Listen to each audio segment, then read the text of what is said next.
Second day na mamaya ng PBA Philippine Cup at marami tayong aabangan mamaya sa NLEX Road Warriors kontra sa Northport Batang Pier.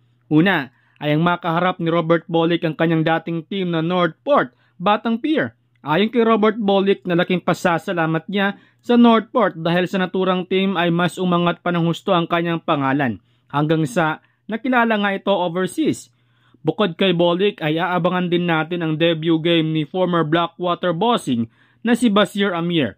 Nakuha nga ng NLEX si Basir via free agency. Kasama ni na Amir at Bolick sina Yusef Taha at Atu Yular na nakuha nga ng NLEX mula sa Blackwater.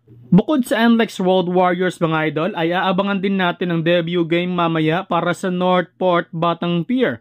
Ang kanilang rookie na si Xavier Lucero na matagal na hindi nakapaglaro sa PBA simula nung na-draft ito sa PBA dahil sa kanyang injury.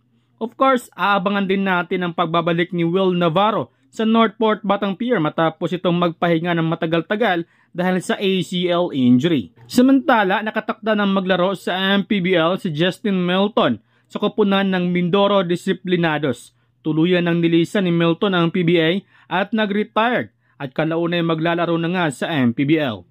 2013 nang makuha ng Pure Food si Milton bilang second round 13th overall pick. Sa kanyang PBA career ay nakakuha nga ito ng 4-time PBA champion at naging PBA Slam Dunk champion noong 2014.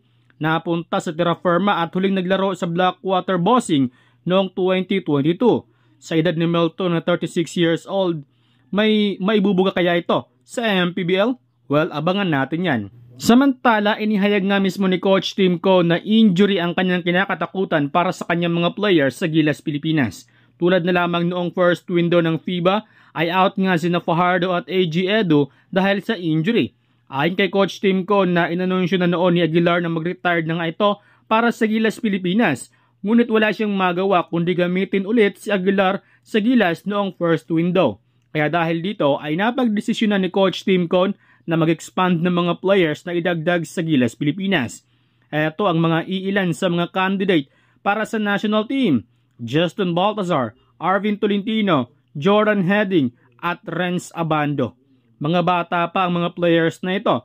Lahat hindi umabot sa 30 years old at may mga experience na rin ang mga ito sa Gilas, Pilipinas. Sa tingin ninyo mga idol, goods ba ang apat na ito? Pag-usapan natin yan sa ating comment section.